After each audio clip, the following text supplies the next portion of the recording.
खालिस्तानी आतंकियों को लेकर कनाडा भारत से तो भिड़ गया, मगर अब हर मोर्चे पर भारत उसकी जमकर क्लास लगा रहा है। और अब ऐसा ही कुछ मामला देखने को मिला न्यूयॉर्क के संयुक्त राष्ट्र महासभा की बैठक में, जहां विदेश मंत्री एस जयशंकर ने ये बात कही कि राजनीति के लिए आतंकवाद को बढ़ावा देना गलत बात है।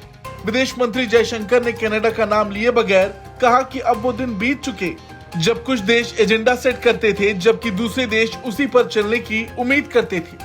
दरअसल कनाडा ने भारत पर झूठे आरोप तो लगा दिए, मगर अब जब दुनिया सबूत मांग रही तो वो मुंह छिपाए भाग रहा। ऐसे में मौका पाकर संयुक्त राष्ट्र में भी विदेश मंत्री एस जयशंकर ने कनाडा को जमकर रगड़ा। उन्होंने कहा, सियासी सहूलियत के लिए आतंकवाद, चरमपंथ और हिंसा पर एक्शन नहीं लेना चाहिए। अपनी सहूलियत के हिसाब से क्षेत्रीय अखंडता का सम्मान और आंतरिक मामलों में हस्तक्षेप नहीं हो सकता। अभी भी कुछ देश ऐसे हैं जो एक तय एजेंडे पर काम करते हैं, लेकिन ऐसा हमेशा नहीं चल सकता और इसके लिए आवाज उठाई जानी चाहिए। जब वास्तविकता बयानबाजी से कोसों दूर हो जाती है तो हमारे भीतर इसके खिलाफ आवाज उठने का साहस होना चाहिए।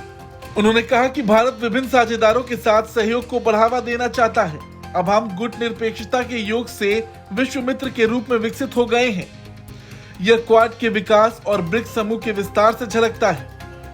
हम परंपराओं और तकनीक दोनों को आत्मविश्वास के साथ पेश कर सकते हैं। यही तालमेल आज भारत को परिभाषित करता है। यही भारत है। विदेश मंत्री ने कनाडा से लेकर चीन और पाकिस्तान तक पर निशाना साधा। उन्होंने क्षेत्रीय अखंडता का सम्मान करने की हिदायत देकर चीन को भी फटकार लगाई। हालांकि संयुक्त राष्ट्र में कनाडा के राजदूत बॉब रे ने भी अपनी बात रखी। उन्होंने कहा कि विदेशी हस्तक्षेप की वजह से लोकतंत्र खतरे में है, इसलिए राजनीतिक फायदे के लिए झुका नहीं जा सकता। उन्होंने कहा कि ऐसे समय में जब हम समानता के महत्व पर जोर देते हैं, हमें निष्पक्ष और लोकतांत्रिक समाजों के मूल्यों को बनाए रखना होगा।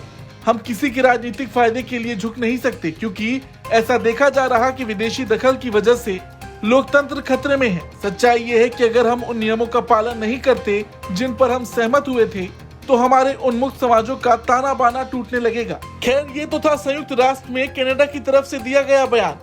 लेकिन अगर एक बार आप कनाडा की सड़कों पर खालिस्तानियों का उत्पात देखेंगे तो आपको ये सब बातें झूठी और बेबुनियाद लगेंगी।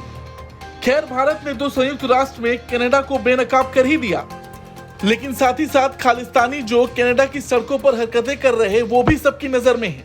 आए दिन कनाडाई सरकार की मदद से ये भारत विरोधी गतिविधियों को अंजाम दे रहे, सड़कों पर भारत के खिलाफ नारेबाजी कर रहे। हाल ही में इन्होंने पीएम मोदी और तिरंगे दोनों का अपमान किया और हमेशा की तरह कनाडा की सरकार कुछ नहीं कर सकी। खैर, भारत इसका जवाब दे रहा, एक्शन भी ले रहा। लेकिन कनाडा की हरकतों पर आपका क्या कुछ कहना है, कमेंट करके जरूर बताएं। ब्यूरो रिपोर्ट, भारत तक।